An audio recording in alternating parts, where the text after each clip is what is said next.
ማጥቃት መተናል ካውንተር አታክ ይላል በዚህ የኳስ መፍጠሪያ ኳስ ደህና ዋላችሁ ጮክ ብላችሁ ደህና ዋላችሁ እግዚአብሔር ይመስገን እንዴት ዋላችሁ እግዚአብሔር ይምከረን ያስተምረን የስሜት ሕዋሳት መቼ እንደሚከባ ይታወቅ ምልክት ቋንቋ እንደላችሁ እኛም ሳናስበው አይናችን ጠፍቶ ይቀር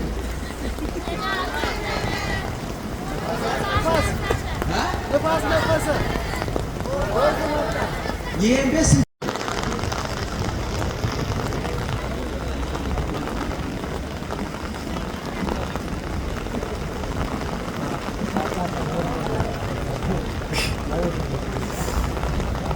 በስመ አብ እስኪ እንዴት ነው አቋራጣችሁ በዝና በስመ አብ ወወልድ ወመንፈስ ቅዱስ አሐዱ አምላክ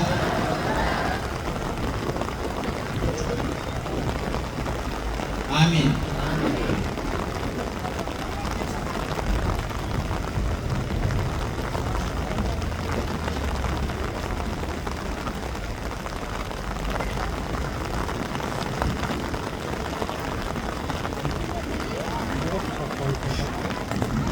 በድጋሜ በስመ አብ ወወልድ ወመንፈስ ቅዱስ አሐዱ አምላክ አሜን።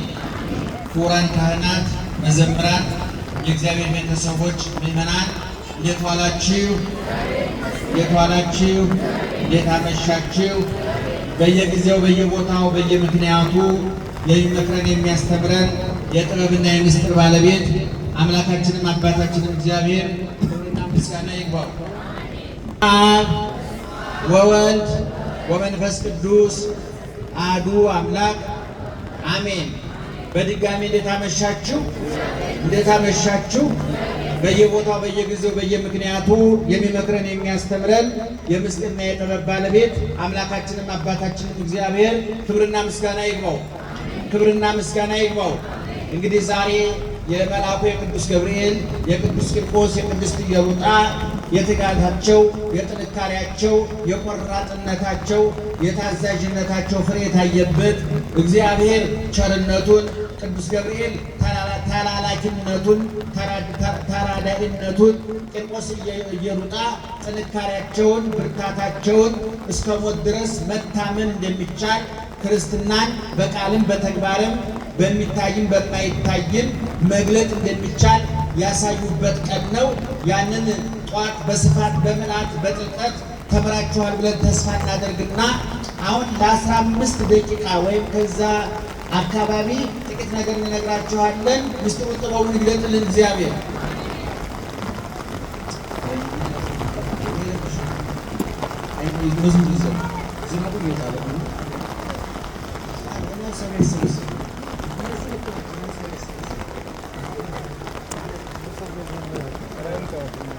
ማጥቃት መተናል ካውንተር አታክ ይላል በዚህ የኳስ መፍጠሪያ ኳስ ደህና ዋላችሁ ጮክ ብላችሁ ደህና ዋላችሁ እግዚአብሔር ይመስገን እንዴት ዋላችሁ እግዚአብሔር ይምከረን ያስተምረን።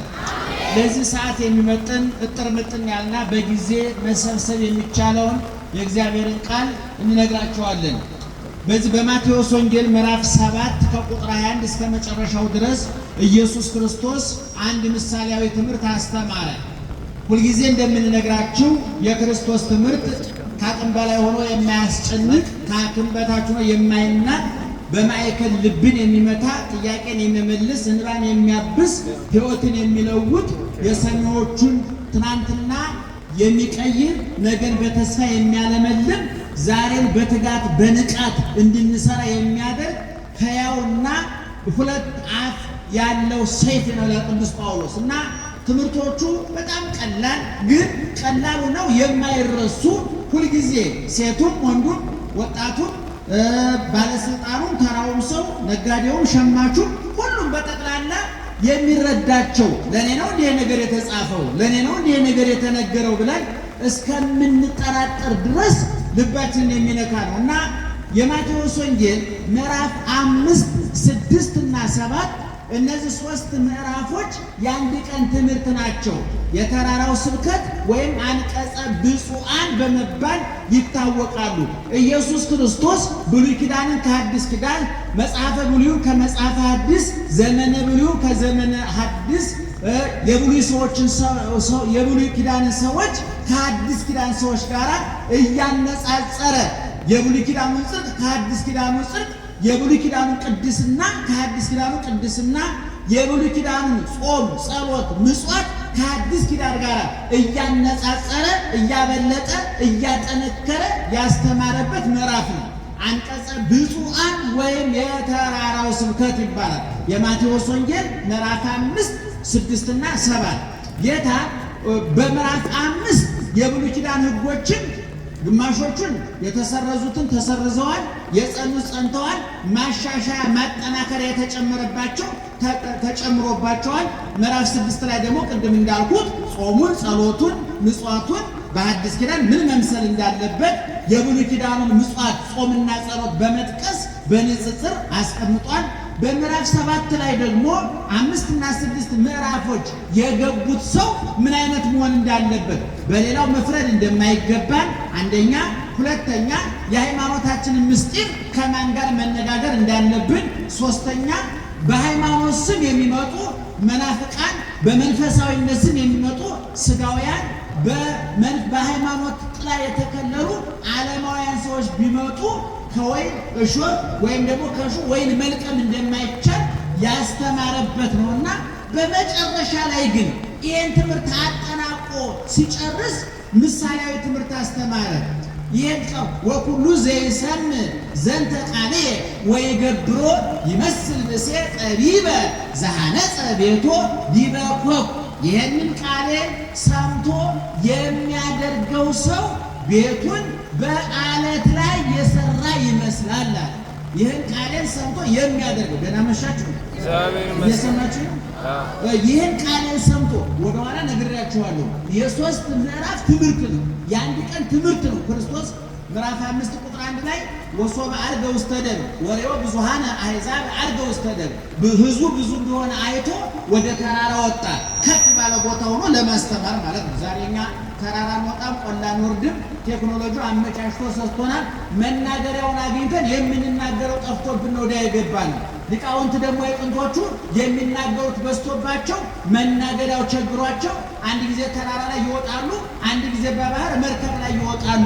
ብዙ ነገር ያደርጉ ነበር። ዛሬ መናገሪያው በዛ፣ ተናጋሪው በዛ፣ ንግግር አጠረ እና ክርስቶስ ያንን ትምህርት ካስተማረ በኋላ ቅድም እንደነገርኳችሁ ይህንን አሁን ያስተማርኩትን በምዕራፍ 5 በምዕራፍ 6 በምዕራፍ 7 ያስተማርኩትን ትምህርት ሰምቶ በተግባር የሚተረጉመው ሰው ቤቱን በአለት ላይ የሰራ ይመስላል። ይሄ ብልህ ሰው ነው። ለምሳሌ የተፈለገው ሰው ቤት የሰራ ነው። ቤቱን በአለት ላይ የሰራ ነው። እንደምታውቁት በዘመናችን የቤት አሰራር ዘምኗል፣ ሰልጥኗል። በጥናት በምርምር ላይ ነው የሚመሰረተው። መሬቱ አፈሩ ስንት ፎቅ ይሸከማል? ብዙ ጥናቶች አሉ። ቤት ስትሰሩ አፈሩን ታስመረምራላችሁ፣ ስንት ፎቅ እንደሚችል ታስፈቅዳላችሁ፣ የትኛው ማቴሪያል ለየትኛው ግንባታ እንደሚያስፈልግ ጥናት አለው። ዛሬ ሁሉ ሳይንስ ነው፣ በጥናት ነው የሚሰራው። እና ክርስቶስ ያለው ምንድነው? ይሄ ሰው ቤት ሰራ። ቤቱን የሰራው በአለት ላይ ነው። አለት ማለት ጭንጫ ድንጋያማ መሬት ማለት ነው።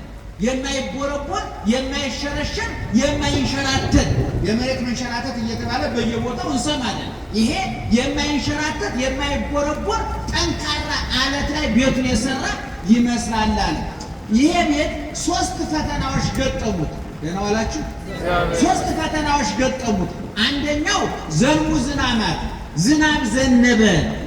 እየሰማችሁ ነው? ስንት ፈተናዎች ገጠሙት? አቤት 3 ፈተና። አንደኛ ዝናብ ዘነበ፣ ሁለተኛ ጎርፍ ጎረፈ፣ ሶስተኛ ነፋስ ነፈሰ። እስኪ እኔ በምልክት ሳሳያችሁ ንገሩኝ። 3ቱ ፈተናዎች ንገሩኝ።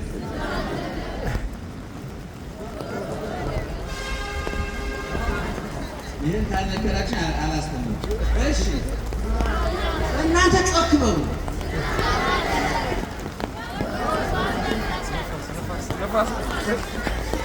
ጆሮ እናንተ ይወደድ የስሜት ሕዋሳት መቼ እንደሚከዱ አይታወቅም። ምልክት ቋንቋ ትልበላችሁ እኛም ሳናስበው አይናችን ጠፍቶ የቀሩ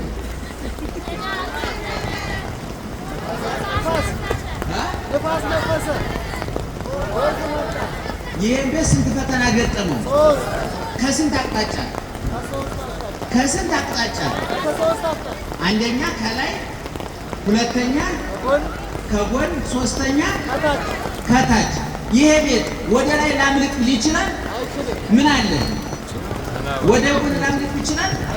አይችልም። ተንፏቅቄ ልጥፋ ማለት ይችላል? አይችልም። ምክንያቱም ከላይም ከታችም ከጎንም ፈተና ነው። ስለዚህ የዚህ ቤት ብቸኛ አማራጭ ባለበት ጸንቶ መገኘት ነው። በእውነት ከዚህ በላይ እንኳን በእውነቱ አለቃ ዝናቡ እግዚአብሔር ባርካቸው፣ ቃለ ሕይወት ያሰማልን። የእሳቸው ጉባኤ ትልቅ ነው። ያለመልማሉ። የእኛ ትምህርት ነገ ከሆነ ወዲያ ታገኙታላችሁ። ዝናቡ ግን በዓመት ነው የሚመጣው። እንደውም አሁን በሰሜኑ አካባቢ ዝናብ የለም እየተባለ ነው። አለቃ ዝናቡ እንደሰበኩ ወደ ሰሜን የሚለው ይስበኩልን። ደህና ደሩ።